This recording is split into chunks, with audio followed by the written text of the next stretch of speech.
Como navegar nesse novo cenário de tarifas, especialmente para quem compra da China. A recente mudança nas tarifas de importação para produtos no mundo todo, mas principalmente da China, impactou diretamente os sellers. Mesmo com a redução temporária por 90 dias, caindo de 145% para 30%, o cenário exige atenção, revisão de custos, adaptação estratégica, já que o repasse desse aumento diretamente para o consumidor apenas com a reajuste de preço não pode ser a única estratégia. Eu acredito que mais do que nunca é necessário voltar às bases e revisar profundamente todos os aspectos da operação. Nesse último mês, a gente tem mergulhado nas contas junto com os nossos clientes para identificar as melhores estratégias e encontrar oportunidades reais de redução de custo, e é isso que eu quero compartilhar nesse vídeo aqui com vocês. A gente vai compartilhar aqui as estratégias práticas que a gente tem utilizado para atravessar esse novo cenário, destacando as principais ações que, quando combinadas, passam a gerar um retorno muito mais eficiente. Então, antes da gente ir para a estratégia,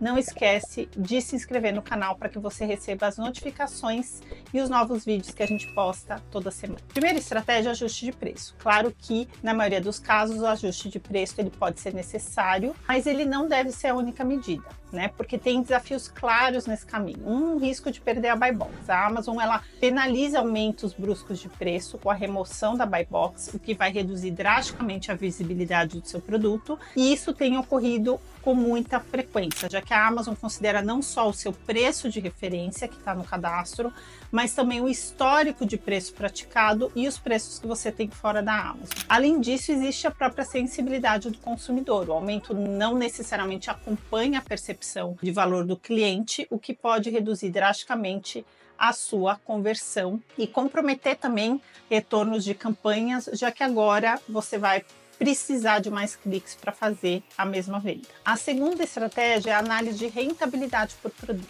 É muito importante que você tenha claro o quanto cada produto traz de fato de rentabilidade dentro da Amazon. Então, focar nos produtos com maior rentabilidade nesse momento é o mais indicado, e principalmente aqueles produtos que têm o Subscribe and Save, ou seja, são produtos de característica de recorrência, já que esses produtos eles podem reduzir muito mais rápido o custo de aquisição e também aumentar o lifetime value da sua marca como um todo, porque você vai ter cada vez mais clientes no Subscribe and Save, também uma rentabilidade mais previsível. Conforme você vai aumentando o número de clientes que estão no Subscribe and Save, você passa a ter também uma receita mais previsível, já que esses clientes já selecionam de quanto em quanto tempo eles querem receber e você reduz drasticamente o custo de aquisição desses clientes. Em contas que a gente tem produtos de recorrência, a gente tem ajustado bastante o investimento em campanhas, priorizando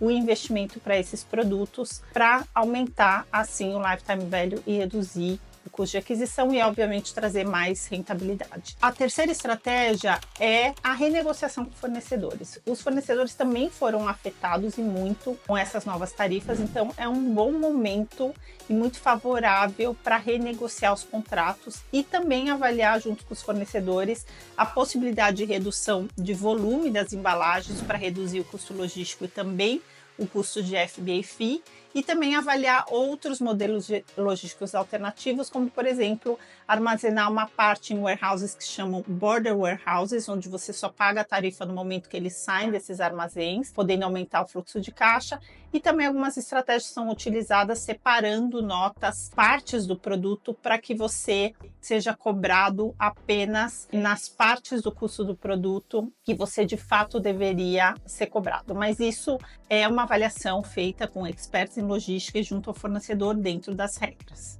A quarta estratégia é a recuperação de valores perdidos no FBA. A operação com o FBA, com o fulfillment da Amazon, ela esconde diversas oportunidades de recuperação financeira. As mais comuns são quando a Amazon perde ou danifica cargas que você envia para os fulfillment centers. E muitas vezes ela deveria te reembolsar por isso, mas ela não faz. Então, revisão desses valores perdidos e ter um processo para que você possa recuperar é muito importante. A gente tem um vídeo completo no canal onde a gente explica o passo a passo que a gente utiliza para esse processo, para que você recupere mais e com mais frequência esses valores. Então é importante ver, porque tem também, às vezes, ela cobra errado o próprio FBA Fee, onde ela mede e pesa seu produto de forma errada, e você pode estar perdendo dinheiro. Só nesse ano a gente recuperou entre 5 a 50 mil dólares em algumas contas. Então não esquece de olhar o vídeo e acompanhar e fazer o processo que a gente faz aqui na conta, que a gente explica no detalhe. A estratégia número 5 é o uso da AWD, a Amazon Warehousing Distribution, que é o serviço de armazenagem Prep Center da Amazon, que tem se mostrado como uma excelente alternativa de economias grandes, principalmente quando você coloca isso durante o ano. E esse cenário mudou porque a Amazon introduziu o Inbound Placement Fee e outros fees como Long Term Storage Fee, Low Inventory Fee, mas principalmente o Inbound Placement Fee, que pode variar de 16 a 68 centavos, teve um aumento significativo nos custos quando você faz o envio para o FBA, porque no momento que ela introduziu esse Inbound Placement Fee, dependendo da forma como você escolhe fazer o envio para o Fulfillment Center da Amazon, seja pelo Minimal Shipment Split, que é quando você vai enviar para um ou poucos locais onde esse fee é maior, ou se você seleciona o Optimize Amazon Split, onde a Amazon vai pedir para você enviar para 4 ou mais armazéns, esses fees podem variar. Na segunda opção, às vezes você é elegível para não pagar fee nenhum, mas para que isso aconteça, você tem que enviar no mínimo 5 caixas ou 5 pallets idênticos por produto, o que na maioria das vezes isso é inviável, ou também, mesmo quando você faz isso, às vezes o custo logístico de envio ele fica mais caro, porque agora você precisa enviar para muito mais centros de distribuição. Então é importante consultar os valores que você está pagando hoje de Inbound Placement Fee. Você pode fazer isso indo em Reports, Fulfillment, Payment, FBA, Inbound Placement Fee. Você vai selecionar um período que você quer ver esse relatório e você consegue ver durante esse período tanto quanto que você pagou de Inbound Placement Fee no total, como por produto. E isso vai te trazer uma visão real do quanto esse Inbound Placement Fee pode estar contribuindo para esse aumento de custos. Quando você usa a WD, você mantém o mesmo custo ao longo do ano, que é diferente do FBA, onde você paga o storage fee, o custo de você manter o inventário no FBA, muito mais caro, 3 vezes maior no último trimestre do ano. E também com a WD você vai eliminar esses fees que eu comentei, como o Inbound Placement Fee, Long Term Storage Fee, Low Inventory Fee. Mas eu vou te mostrar aqui na tela como você pode conseguir ver isso de forma mais clara usando a calculadora que a Amazon tem da AWD, colocando as informações do seu produto. Você consegue visualizar de forma clara se você vai ter essa economia ou não. Então, aqui eu vou mostrar como que a gente pega a calculadora. Então, a gente vem aqui em Inventory, Amazon AWD. Aqui em Learn About the Service, tem aqui para fazer o download da calculadora. Ela é super simples de ser preenchida. Então, aqui a Amazon já traz, inclusive, alguns exemplos. Então, você pode colocar todos os seus ASINs. E aqui as informações a serem preenchidas é como você faz o envio. Aqui não são as medidas do produto em si, e sim como você envia ele. Então, por exemplo, esse produto 1, eu envio em caixas com essas medidas, aonde vão X unidades por caixa, que nesse exemplo a Amazon está colocando 20 unidades. Nesse outro exemplo aqui, a medida da caixa da Masterbox é essa, as medidas em inches, tá? Importante. E aí vão 15 unidades deste produto em cada uma dessas caixas, tá? Então, essas são as informações. A outra informação, a Amazon já calcula aqui o volume da caixa e ela já vai calcular o volume por unidade para fazer todos os outros cálculos que eu vou falar sobre eles. Mas aqui ela já calcula, se você usar o Inbound Placement Fee em todas as unidades, para esse volume de produto vai sair 0,27 por unidade. Mas, se você quer uma visão ainda mais realista com o custo que você tem pago de Inbound Placement Fee, o que você pode fazer é pegar o report de Inbound Placement Fee, que fica aqui em Reports, Fulfillment, desce aqui para Payments e tem aqui o Inbound Placement Fee, tá? Aqui você consegue fazer um download. Então, por exemplo, eu vou pegar dos últimos 90 dias, eu já gerei aqui para fazer o download para explicar, e aí vem esse Excel. Então, a gente pode, inclusive, pegar esse Excel e colocar aqui numa aba da calculadora para facilitar. E para a gente conseguir entender por unidade, como aqui ele dá vários detalhes por produto, deixa eu transformar isso daqui numa tabela dinâmica, numa planilha dinâmica, para mostrar quais são os valores. Então, consigo ver aqui por ASIN, e aí eu vou colocar o Inbound Placement Fee por unidade, aqui, por unidade. Então, você consegue ver, nesse período de 90 dias, o quanto de fato você pagou em cada um dos produtos de Inbound Placement Fee. Porque aqui ela dá mais detalhes. Então, por exemplo, se eu quiser ver aqui, ó, algumas unidades utilizaram a Amazon Optimize, né? Ou seja, o envio para vários locais como a Amazon determinou, e algumas vezes a gente vê que o FII não foi cobrado. E aqui, inclusive, a gente consegue ver quantas unidades. Então, vamos pegar aqui a quantidade.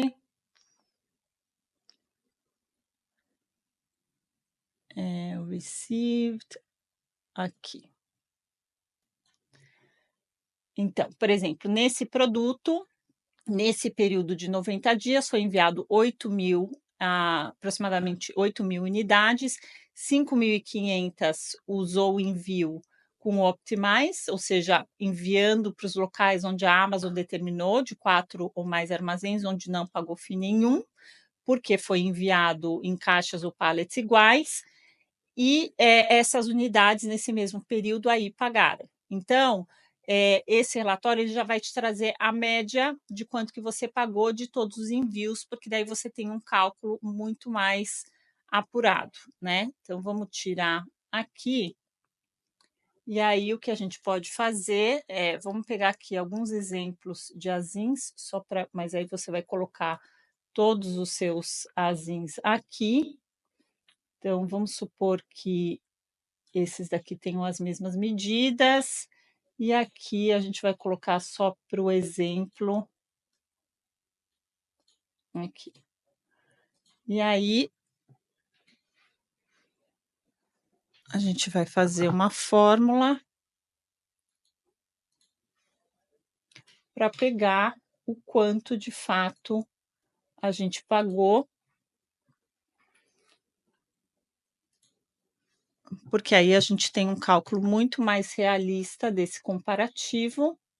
Ó, vendo? Lembra que todos estavam com 0,27, né? Então, aqui a gente vê só um detalhe, a gente tem que colocar aqui média, tá? Não é total, porque daí ele vai pegar na média, nesse período, quanto que foi. Pronto, agora sim. Então, a gente viu que antes estava dando igual 0,27 para todos. Agora que a gente ajustou o placement fee, ó, alguns produtos como esse deu de fato 0,27, mas alguns a gente pagou menos, e aí a gente consegue ter uma visão muito mais clara. Aqui nessa coluna, você vai colocar quantos dias de inventário você quer manter, até como comparação. Então, vamos supor, se você mantém em média hoje no FBA 90 dias, então vamos colocar como se a gente mantivesse 90 dias para todos os produtos, mas pode ajustar por produto, e aí ele já traz todos os comparativos. Esse cenário aqui é exatamente o que você está provavelmente utilizando hoje, que é o cenário de enviar o seu inventário apenas para o FBA. Por que aqui a gente tem duas tabelas? Porque no FBA, como eu comentei, o custo de inventário de outubro a dezembro, ele triplica. Então, a gente consegue ver bem aqui, ó. Só o custo de inventário para esse produto é de 0,45 centavos para manter os 90 dias, aqui vai para 1,40. E aí ela já adiciona, então, o placement fee, né, que está aqui calculado do placement fee, que foi colocado aqui, dando o custo total. Então, de janeiro a setembro, esse produto vai sair 0,51 por unidade para manter os 90 dias, e esse mesmo produto de outubro a dezembro vai sair 1,45. E aí ela compara com as 3 tabelas da AWD. O que são essas 3 tabelas? A base é a tabela, diria, com maior desvantagem. É a tabela mais cara. Quando que você pode usar a tabela Smart e a tabela AMS? A Smart você vai usar quando você vai cair nos custos dessa tabela quando você usar a automatização da Amazon, para que quando você manda para a WD, você pode automatizar para a Amazon automaticamente mandar os produtos para o FBA quando necessário. Então, os cálculos todos desse cenário, desse, é considerando que se eu quero manter 90 dias, 30 dias vão ficar no FBA e os outros 60 dias na AWD. E você pode automatizar isso. Se você automatizar pelo menos 70% do inventário que você está mandando para a WD, você já cai nessa tabela. E se você, além de automatizar, usar os parceiros da Amazon para fazer o envio do seu inventário para a WD, você cai nessa, tá? Mas vamos pegar o cenário que seria o mais pessimista, se você cair nessa tabela da AWD base, que seria a primeira tabela. Aqui, então, ela mostra os cálculos, que é o custo de armazenagem da AWD para cada um dos produtos. O custo, quando o inventário chegar, vai ter um FII para ela processar esse inventário por caixa, e também um transporte quando sair da AWD para o FBA. E aqui simplesmente está somando esses 3, e aqui está calculando para você manter um mês, né, as 4 semanas de inventário do FBA. E aqui dá o total disso tudo, tá? E aí ela compara. Bom, se eu fosse comparar este produto de janeiro a setembro, esse over off peak, é porque ela está comparando o custo de janeiro a setembro, tá? Então, se eu comparar o cenário AWD com o cenário só FBA, de janeiro a setembro, ele vai ficar mais barato no FBA. Mas de outubro a dezembro, ele vai ficar mais barato na AWD em 53%. Tá? Então, tudo que está verde é porque é mais barato o cenário AWD e tudo que está vermelho é quando é mais caro a AWD. Então, a gente vê que tem alguns produtos que de janeiro a setembro ficam mais baratos o cenário só FBA, mas quando você vai para outubro a dezembro, é muito mais barato o cenário AWD. E aí, se você extrapola isso para uma quantidade, então vamos supor que todos esses produtos você mandaria para manter esses 90 dias 2.000 unidades. Aí ela te dá o cálculo total. Então, pegando o cenário base, né, ele seria de janeiro a setembro, ele vai ficar $990 mais caro para manter esses produtos na WD, mas de setembro a outubro fica $12.000 mais barato. Então, e isso a gente tem visto para todas as contas que a gente fez análise, onde mesmo se de janeiro a setembro o FBA, ele para alguns produtos fica mais barato, o quanto você economiza no último trimestre do ano, que geralmente também é o trimestre de maior demanda, se você pega no ano todo, imagine extrapolando isso para o catálogo todo, para todo o volume. Aqui a gente está falando só desses produtos, considerando essas unidades, né? A economia pode ser muito maior. Então, vale a pena avaliar o cenário pela sua conta, para entender porque aqui pode estar uma grande parte da economia. A sexta estratégia é a revisão estratégica de campanhas. As campanhas, eu diria que é uma das maiores partes que a gente tem ali de alocação de investimento dentro da Amazon, e elas podem estar muito comprometidas, principalmente se você aumentou o preço, porque isso faz com que reduza a sua taxa de conversão e você vai precisar de mais cliques para fazer a mesma venda, tornando essas campanhas mais caras. Então, a estratégia que a gente tem adotado é agrupando as palavras-chave por comportamento de cliente, por intenção de compra. Então, um exemplo, a gente tem uma coleira de cachorro e tem buscas por dog collar for small dogs, outras por large dogs, outra dog collar waterproof. A gente vai agrupando essas intenções em grupos de palavras-chave e fazendo campanhas por esses grupos para que a gente tenha claro o que está dentro daquela campanha e como medir. E também com isso traz dados bem valiosos para saber que tipo de intenção de compra converte melhor, ou seja, isso está se conectando mais com o cliente, e com isso você pode ajustar mais rápido e de uma melhor forma as suas campanhas e também ajustar o próprio cadastro, já que esses dados trazem o que de fato o cliente está percebendo de valor no seu produto. A sétima estratégia é a otimização de cadastro. Geralmente a gente cria o cadastro e muitas vezes esquece e não otimiza mais esse cadastro com frequência. Agora eu acho que é o momento de voltar a essa base, já que o SEO, Search Engine Optimization, ou seja, ter um cadastro otimizado, é a chave, é a base de todo o resto que você faz. Utilizar palavras-chave corretas nos lugares corretos é muito importante. Então, utilizar ferramentas como Helium 10, DataDive, para ter uma pesquisa completa e atualizada das palavras-chave mais importantes e otimizar o cadastro é essencial para que todo o resto também funcione. Lembra que a Amazon é uma plataforma de buscas, ela utiliza um algoritmo para determinar quais produtos e como esses produtos vão ser mostrados para cada uma das. Então, ter um cadastro otimizado significa você ser encontrável, né? Você ter força em palavras que são relevantes para todo o resto que vai ser feito. Então, é muito importante que ele seja otimizado nesse momento. Além disso, quando a gente fala de cadastro, a primeira imagem ela pode ter um impacto grande em quantos clientes vão clicar no produto para ver o resto da informação. Se eles não clicarem, também nem adianta, porque eles nem vão ver o resto que você entrega. Então, utilizar ferramentas de teste AB, como o Experiments, que a Amazon tem, que é uma ferramenta gratuita, onde você pode fazer teste AB de a imagem principal e todas as outras imagens também do cadastro, para entender o que de fato tem um clique, uma taxa de clique maior, uma taxa de conversão maior. Momento de revisar se as suas imagens estão realmente passando todos os principais benefícios que você tem em relação ao seu produto, o que ele tem de melhor em relação aos concorrentes. É realmente um momento de entrar e aprofundar e ver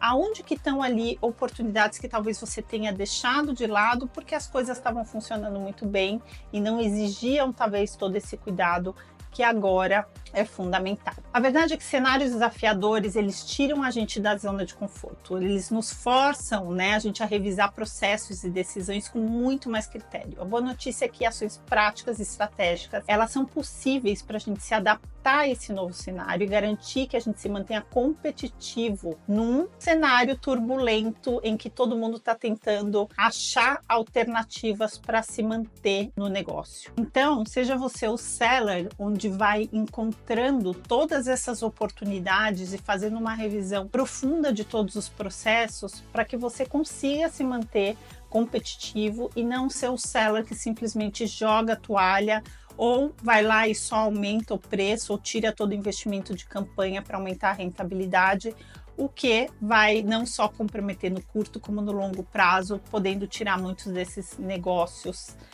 de ser um player, né, do mercado real. Então, espero que esse vídeo tenha te ajudado de alguma forma a tentar fazer uma revisão profunda das suas estratégias. Comenta aqui no vídeo se você quer que alguma dessas estratégias a gente aprofunde mais no próximo vídeo e a gente se vê no próximo vídeo.